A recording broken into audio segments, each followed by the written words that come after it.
All right, hello friends, welcome to यार YouTube channel. मेरा नाम है आयुष राठी और यार ये हमारा ट्रिक्स एंड चीट कोड्स का एक और नया एपिसोड है जिसमें मैं आपके सामने क्वेश्चंस लेने वाला हूं जेईई मेन के प्रीवियस ईयर क्वेश्चंस। और जेईई मेन के प्रीवियस ईयर के क्वेश्चंस में मैं आपको दिखाऊंगा किस तरीके से हम लोग ट्रिक्स एंड चीट कोड्स लगा सकते हैं, जाली जुगाड़ टेक्निक से हम लोग किस तरीके से क्वेश्चंस को सॉल्व कर सकते हैं। एग्जाम में यार कई बार आपसे सीधे तरीके से क्वेश्चन सॉल्व नहीं होगा, वहां पर आपको टेढ़े तरीके से जो है क्वेश्चंस को उड़ाना पड़ेगा। वही सारी चीजें मैं आप लोगों को इस वीडियो के अंदर में सिखाने वाला हूं। तो जल्दी से इस वीडियो को लाइक करके चैनल को सब्सक्राइब करके यार स्क्वाड का हिस्सा बन जाओ। उम्मीद करते हैं कि आपको ये वीडियो पसंद आएगी।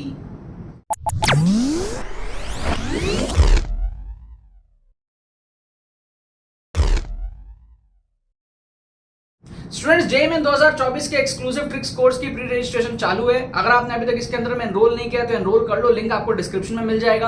अभी एनरोल करने से फायदा ये होगा कि आपको कोर्स जो है काफी ज्यादा डिस्काउंटेड प्राइस में मिल जाएगा और 2023 का एंटायर कोर्स आपको फ्री ऑफ कॉस्ट मिल जाएगा। ठीक है, आपके मन में कोई भी डाउट हो तो आपको डिस्क्रिप्शन में व्हाट्सएप लिंक मिलेगा जिसपे आप क्लिक करके हमारी टीम को व्हाट्सएप पे रीच आउट कर सकते हो। आप सारे डिटेल्स पेमेंट पेज के अंदर में पढ़ सकते हो। सारे डिटेल्स को चेकआउट करने के बाद में सेटिस्फाई होने के बाद में आप इस कोर्स के अंदर में एनरोल कर सकते हो। एनरोल करने का प्रोसेस बड़ा सिंपल है। आपको जो है लिंक जो है डिस्क्रिप्शन में दिया हुआ है, जाके आपको पेमेंट प्रोसेस कंप्लीट करना है अपने डिटेल्स को फिल करके। उसके बाद में डिजिटली जो है आपको कोर्स जो है वो सेंड कर दिया जाएगा। ठीक है, कोई भी क्वेरी हो हमारी टीम को व्हाट्सएप पे आप रीच आउट करो। एनरोल जरूर से कर लेना क्योंकि इससे आपके बहुत ज्यादा नंबर जो है जेईई मेन के अंदर में बढ़ेंगे, आपकी रैंक काफी ज्यादा इंप्रूव होगी, आपकी बहुत अच्छी परसेंटाइल जो है आएगी। चलो, ऑल द वेरी बेस्ट।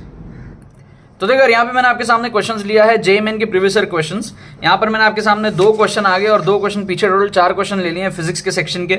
और इन चारों क्वेश्चंस के अंदर मैं आपको दिखाऊंगा चीट कोड्स। ठीक है, चीट कोड्स क्या होता है यार? जब आप जुगाड़ लगा के ऑप्शंस को एलिमिनेट कर सकते हो, तुक्का ट्रिक लगा सकते हो। ठीक है, कुछ अलग तरीके से क्वेश्चन को सॉल्व कर सकते हो स्टैंडर्ड मेथड के अलावा। अगर आप अगर आपसे क्वेश्चन एग्जाम में सॉल्व नहीं हो रहे तो वहां पर आप क्वेश्चन को छोड़ने के बदले कुछ अगर आप चीट कोड्स लगा करके क्वेश्चन को अटेम्प्ट कर पा रहे हो और उसकी एक्यूरेसी भी काफी अच्छी है, उसको हम कहते हैं बढ़िया चीट कोड्स, जिससे कि आप अच्छे खासे नंबर जेईई मेन में बूस्ट कर सकते हो, जो मैं आपको इस वीडियो के अंदर में सिखाने वाला हूं और इस चैनल के अंदर में सिखाता हूं। तो अगर आप जेईई मेन की तैयारी कर रहे हो, इस चैनल को सब्सक्राइब कर लो। डिस्क्रिप्शन में आपको जो है लिंक्स मिल जाएंगे फ्री प्लेलिस्ट के और हमारे एक्सक्लूसिव ट्रिक्स कोर्स के, जो पेड कोर्स है जिसके अंदर में आपको एनरोल करना जरूरी है अगर आपको काफी ज्यादा नंबर अपने बूस्ट करने हैं आने वाले जेईई मेन के एग्जाम में। तो ठीक है, अब जैसे इस क्वेश्चन को आप देखो, ये सारे क्वेश्चन जेईई मेन 2021 में आए हुए क्वेश्चन है। ठीक है, फर्स्ट क्वेश्चन में अगर आप देखोगे तो आपको यहां पर क्या दिया हुआ है? A body of mass m drop from height h reaches the ground with speed of इतना, the value of work done by air friction is. ठीक है, अगर आप ऑप्शंस को ध्यान से ऑब्जर्व करोगे, आप एक चीज फील करोगे कि भैया एक बॉल है जो कि ऊपर से नीचे गिर रहा है। जब वो नीचे गिर रहा है तो फ्रिक्शन कहां काम करेगा? फ्रिक्शन ऑपोजिट डायरेक्शन में काम करेगा ऑब्वियसली, राइट। तो फ्रिक्शन ऊपर की तरफ काम करेगा और बॉडी जो है नीचे की तरफ गिरा है, राइट। सो आपका जो फ्रिक्शन फोर्स है, एयर फ्रिक्शन जो है, ठीक है ना, आपका वर्क डन बाय ग्रेविटी नहीं पूछा, work done by air friction पूछा है। एयर फ्रिक्शन तो ऊपर की तरफ है, अपोज करेगा ना, फ्रिक्शन तो ऊपर की तरफ है, लेकिन डिस्प्लेसमेंट नीचे की तरफ है। अब वर्क डन क्या होता है? फोर्स और डिस्प्लेसमेंट का डॉट प्रोडक्ट। तो ये डॉट प्रोडक्ट में cos 180 डिग्री -1 आएगा। ठीक है, अब आपको इसको सॉल्व करने की जरूरत ही नहीं है क्योंकि आप ध्यान से अगर देखोगे चारों ऑप्शन को तो सिर्फ एक ही ऑप्शन है विद अ माइनस साइन, तो option A will be the correct answer. ये हमने क्लास 9th में पढ़ा है कि भैया अगर फोर्स और डिस्प्लेसमेंट दोनों ऑपोजिट डायरेक्शन में होगा तो हमारे पास में जो वर्क डन है वो नेगेटिव आने वाला है। सिर्फ और सिर्फ ऑप्शन ए यहां पर हमारा करेक्ट होगा। Without even solving the question we are attempting the correct answer. इसी को हम कहते हैं चीट कोड्स। ये सारे ट्रिक्स आपको और कहीं देखने को नहीं मिलेंगे, ये सारी चीजें आपको इस चैनल के अंदर में ही देखने को मिलेंगे, इसलिए इस चैनल को आप लोग सब्सक्राइब करके रखो। जेईई मेन में आपको बहुत ज्यादा बेनिफिट होने वाला है। अब जैसे इस क्वेश्चन को देखो, सेकेंड क्वेश्चन को मान लो आपको बहुत ज्यादा नॉलेज नहीं है, हालांकि ये क्वेश्चन बड़ा इजी है, फिर भी अगर आपको बहुत ज्यादा नॉलेज नहीं है, आप क्वेश्चन को देखोगे तो आपको कह रहा है जो आपका एंगल है वो है एक 42 डिग्री और एक 48 डिग्री। ठीक है, आप इस तरीके से थोड़ा सा डायग्राम को फील करो। 45 डिग्री आपका यहां पर होता है, एक आपका 42 डिग्री पे प्रोजेक्ट किया गया है, एक आपका 48 डिग्री पे प्रोजेक्ट किया गया है।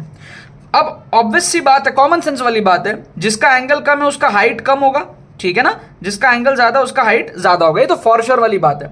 अगर एक बॉल, आप क्रिकेट ग्राउंड में हो, एक बॉल को आपको मैक्सिमम हाइट तक पहुंचाना है तो आप सीधा वर्टिकल फेंकोगे ना, समझ रहे हो ना। जितना ज्यादा आप हाइट के तरफ फेंकोगे, जितना ज्यादा आप एंगल करके फेंकोगे ऊपर, वो उतना ज्यादा हाइट को रीच करेगा। रेंज कितना रीच करेगा वो एक मैथमेटिक्स है, बट आपको इतना समझ में आना चाहिए कि 42 डिग्री से एक फेंका और 48 डिग्री से एक फेंका है, फॉर श्योर वाला 48 डिग्री वाला फॉर श्योर आपका ज्यादा हाइट रीच करेगा कंपेयर टू आपका 42, इतना तो पक्का है। क्लियर है? सो H2 जो है that has to be greater than H1। आप देखो ये कौन कौन से ऑप्शन में है, ऑप्शन बी और सी में है कि आपका H2 is greater than H1। Equal तो नहीं होगा ना यार, जब एंगल ही अलग अलग है तो आपका हाइट तो इक्वल नहीं हो रहा, तो आपका ऑप्शन ए और ऑप्शन डी डिडक्ट हो गया, कैंसिल हो गया, क्योंकि इसमें आपका H1 H2 बराबर दिया हुआ है, ठीक है। अब बी और सी में से आपको देखना है, ठीक है ना। अब एक्चुअली यहां पर क्या होता है, कॉम्प्लीमेंट्री एंगल्स है तो रेंज बराबर होता है, आपको थोड़ा सा फील भी आ जाएगा, राइट, कि भैया यहां पर आपका लेस देन वाला हो गया तो यहां पर आपका इक्वल टू वाला हो जाएगा, ठीक है। बी और सी में एक तरीके से आपको तुक्का ही लगाना है अगर आपको उतना फील नहीं आ रहा है तो, बट दो ऑप्शन आपके फॉर श्योर एलिमिनेट हो गए बेसिक कॉमन सेंस से। अब अगर आपको थोड़ी बहुत अगर आपको थ्योरी पता है कि भाई कॉम्प्लीमेंट्री एंगल अगर थीटा और 90 माइनस थीटा ये दो एंगल्स होते हैं तो रेंज हमारा सेम होता है, ठीक है। तो without even using the formula आप इसको मार्क कर सकते हो ऑप्शन बी, अदरवाइज बी और सी में से आप एक तुक्का लगाओगे, ठीक है ना। तो बेसिकली 45 डिग्री बीच का हो गया, 42 और 48 ये ऐसे जाके ऊपर जाके यहीं पे लैंड करेगा जितना में ये इधर लैंड किया है, मतलब दोनों का रेंज सेम होगा, हाइट खाली जिसका एंगल ज्यादा है उसका ज्यादा होगा, ठीक है। कॉमन सेंस वाली बात है, फील वाली बात है। आओ नेक्स्ट क्वेश्चन देखते हैं। यहां पर अगर आप देखो तो हम लोग ऑप्शंस को एलिमिनेट करके तुक्का लगा सकते हैं। आप देखो दो रेजिस्टेंस आपके पास में, एक का वैल्यू है 4 और दूसरे का वैल्यू है 4 और प्लस माइनस 0.8 हमारे पास में एरर्स में है, तो आप देखो दोनों कनेक्टेड है पैरेलल में। तो सबसे पहले तो 4 और 4 अगर पैरेलल में हो, दो रेजिस्टेंस आपके हो अगर पैरेलल के अंदर में, तो कॉमन सेंस से आपका ये 4 ओम अगर है और ये 4 ओम है तो इन दोनों का पैरेलल कितना होगा, 2 ओम होगा, इतना तो फॉर श्योर है, राइट। तो आप देखो दो ऑप्शन आपके एलिमिनेट हो गए, ऑप्शन ए एलिमिनेट हो गया क्योंकि इसमें 4 दिया हुआ है, और ऑप्शन डी एलिमिनेट हो गया क्योंकि इसमें भी 4 दिया हुआ है। 4 और 4 पैरेलल में तो आपको 2 मिलेगा, तो ऑप्शन बी और ऑप्शन सी में आपका क्या है, 2 है। क्लियर होगी बात। अब इन दोनों में आपको तुक्का लगाना है, ठीक है। बहुत सारे बच्चों को यार एरर एनालिसिस नहीं आता है, जो पहला चैप्टर होता है वो स्किप कर देते हैं, लेकिन क्योंकि आपने करंट इलेक्ट्रिसिटी तो पढ़ा ही होगा और आपको इतना सिंपल तो क्लास 9-10 में आता है कि भाई पैरेलल में आपका क्या हो जाता है, 1/R1 + 1/R2 = 1/R इक्विवेलेंट, वहां से आप बहुत इजीली 2 देख सकते हो। तो एटलीस्ट आप तुक्का मारो बी और सी में से। इसका करेक्ट आंसर जहां तक है सी है, आप लोग चेक कर लेना, बट एटलीस्ट आपका ए और D option for sure eliminate हो गया। अगर आप देखो दो ऑप्शन भी अगर आप एलिमिनेट करते हो, आप बेनिफिट समझना, आप मान लो जेईई मेन में कोई 20 क्वेश्चन आप छोड़ रहे थे, वहां अगर आप दो ऑप्शन एलिमिनेट करके मार्क करोगे तो आपके 20 में से 10 तुक्के सही होंगे और 10 गलत होंगे प्रोबेबिलिटी के हिसाब से, क्योंकि अब आप 2 में से तुक्के मार रहे हो। 10 जो सही होंगे उसके आपको 40 नंबर मिलेंगे और 10 जो गलत होंगे उसके -10 होंगे, तो नेट आपका 30 नंबर क्या हो गया, बूस्ट हो गया। तो +30 मार्क्स जब आप बूस्ट करते हो ना, तो आपको खुद को अंदाजा नहीं है आप कितने रैंक को बूस्ट करते हो और आप अपनी जिंदगी को बदल देते हो। ये 30 मार्क्स बहुत सारे बच्चों के लिए जिंदगी बदलने वाला चीज रहता है। जैसे मेरे केस में क्या हुआ था मैं बता रहा हूं, मैं ना मेरा स्कोर 130 के रेंज में आता, मेरा फाइनल स्कोर जो है 180 के आसपास आया, ठीक है। ये जो मैंने मार्क्स बूस्ट करे थे अपने जेईई मेन में, ये मैंने ट्रिक्स एंड चीट कोड से बूस्ट करे थे। मेरा एग्जैक्ट स्कोर 175 था, ठीक है, और मतलब जितने क्वेश्चंस मैंने सॉल्व किए थे और उसमें से कैलकुलेशन करूं तो 130 के आसपास आता। मैंने बचे हुए क्वेश्चंस तुक्के मारे थे और जो बचे हुए क्वेश्चन से मैंने बूस्ट लिया वो 50 नंबर के आसपास का था, 40 से 50 नंबर का था, और मेरा एनआईटी त्रिची में एडमिशन हुआ था। अगर मैं नहीं तुक्के मारता तो मैं यहां पे स्टक हो जाता, ठीक है। तो एक तरीके से मेरी पूरी जिंदगी को ट्रांसफॉर्म किया है इस 40-50 नंबर के बूस्ट में। यही आपको मैं एक्सक्लूसिव ट्रिक्स कोर्स में सिखाता हूं, जिसकी लिंक आपको डिस्क्रिप्शन में दी हुई है। सोचो जब मैंने ये चीज किया तब मैं एक स्टूडेंट था, आज मैं एक टीचर हूं और मेरे को बहुत ज्यादा एक्सपीरियंस हो चुका है, मतलब हजारों क्वेश्चंस मैं सॉल्व कर चुका हूं ट्रिक्स एंड चीट कोड से, ठीक है। तो जब मैं स्टूडेंट था, जब मैंने ये मार्क्स इंप्रूव किया था, सो कोर्स के अंदर में कितने सारे इनसाइट्स आपको मिलते हैं, कितने सारे क्वेश्चंस आपको मिलते हैं, कितना नेक्स्ट लेवल दिमाग आपको मेरा मिलता है, जो आप यूज करोगे जेईई मेन में, आप बहुत सारे क्वेश्चंस को यूं उड़ाओगे, ठीक है। इसीलिए मैं कहता हूं कोर्स आप लोगों के लिए बहुत ज्यादा जरूरी है, लिंक डिस्क्रिप्शन में आप लोग जाके चेकआउट कर सकते हो। अब जैसे इस क्वेश्चन को आप देखो, यहां पर आप देखोगे तो आपको पूछा क्या है, मैग्नेटिक फील्ड पूछा है, मैग्नेटिक फील्ड, ठीक है। अब मैग्नेटिक फील्ड आपका एक सिंपल एक्सप्रेशन आपको μ0I/2r इस टाइप का एक्सप्रेशन आपको याद होगा। ये मैं सिर्फ इसलिए लिख रहा हूं ताकि आपको डायमेंशन समझ में आए थोड़ा सा। μ0I/2r का मतलब क्या है, μ0 × I का प्रोडक्ट, ठीक है।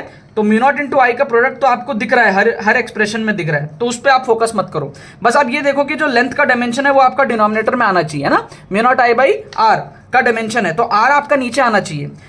ये जनरली एक्सप्रेशन आप लोग देखे होते हो कहीं ना कहीं, ठीक है। किसी ना किसी केसेस के अंदर में आपका सर्कुलर केस के अंदर में आपका इस तरीके का एक्सप्रेशन आ जाता है मैग्नेटिक फील्ड सेंटर के अंदर में।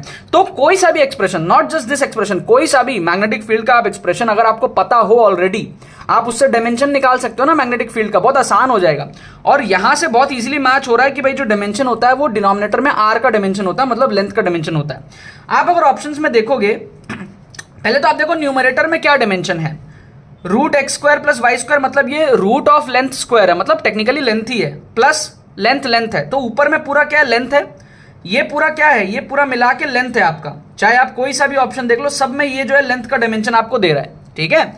तो ये हो गया लेंथ अपॉन लेंथ स्क्वायर। नीचे XY है ना, तो अल्टीमेटली क्या आ गया 1/लेंथ, तो ये सही हो सकता है।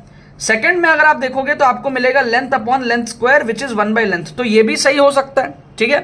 थर्ड में अगर आप देखोगे तो आप देखोगे XY जो है वो प्रोडक्ट में है ऊपर न्यूमरेटर में, तो ये हो गया L² इंटू L, तो ये तो L³ हो गया, तो ये पॉसिबल ही नहीं है, तो ये आपका डायमेंशन गलत हो गया। मैग्नेटिक फील्ड का डायमेंशन ऐसा नहीं है, मैग्नेटिक फील्ड का डायमेंशन में μ0I/r के फॉर्मेट में आंसर आता है। यहां पर भी अगर आप देखोगे ऑप्शन डी में तो L² इंटू L, ठीक है, तो ये भी आपका L³ हो गया, तो ये भी आपका डायमेंशन सही नहीं है। अब आप ए और बी में से तुक्का लगा सकते हो। क्या आपको मैटर समझ में आया है ना? अब ए और बी में से क्या आंसर होगा आप लोग कमेंट सेक्शन में बताओ, ठीक है। अगर आप सॉल्व कर सकते हो सॉल्व करो, अगर सॉल्व नहीं कर सकते हो तो आप एटलीस्ट 2 ऑप्शन एलिमिनेट किए, क्योंकि वो डायमेंशन में ही नहीं आ रहा है मैग्नेटिक फील्ड के, ठीक है। आप कैसे भी मैग्नेटिक फील्ड का डायमेंशन देख सकते हो। आप चाहो तो F = ILB होता है ना, IL × B, वहां से आप B निकाल लो, ठीक है। उसके एक्सप्रेशन आप वैसे भी कर सकते हो, कहीं से भी निकालो। इससे इसलिए निकाला डायरेक्टली क्योंकि एक्सप्रेशन बहुत कॉमन एक्सप्रेशन है और इससे डायरेक्टली रिलेट हो जा रहा है फट से, ठीक है, क्योंकि ये μ0I के टर्म्स में ही हमको यहां पर दिया हुआ है और हमको R मतलब लेंथ नीचे चाहिए। ए और बी ऑप्शन में आ रहा है, ए और बी में से कोई एक करेक्ट है। आप कमेंट सेक्शन में बताओ कौन सा आंसर करेक्ट होगा, ठीक है।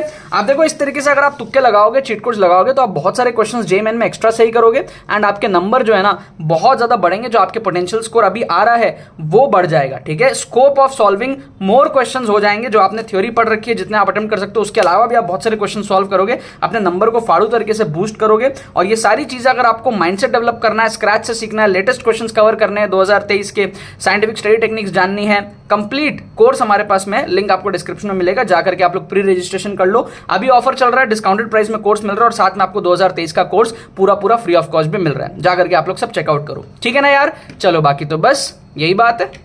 तो यार आई होप आपको ये वीडियो पसंद आएगी, आपने इस वीडियो से कुछ सीखा होगा। अगर आपको ये वीडियो पसंद है इस वीडियो को लाइक करना मत भूलना और शेयर करना मत भूलना अपने बाकी सारे फ्रेंड्स के साथ में, ताकि वो भी इस प्लेटफॉर्म का मजा उठा सके। बाकी तो बस बहुत बहुत धन्यवाद मेरे साथ वीडियो में जुड़ने के लिए, बने रहिए यार।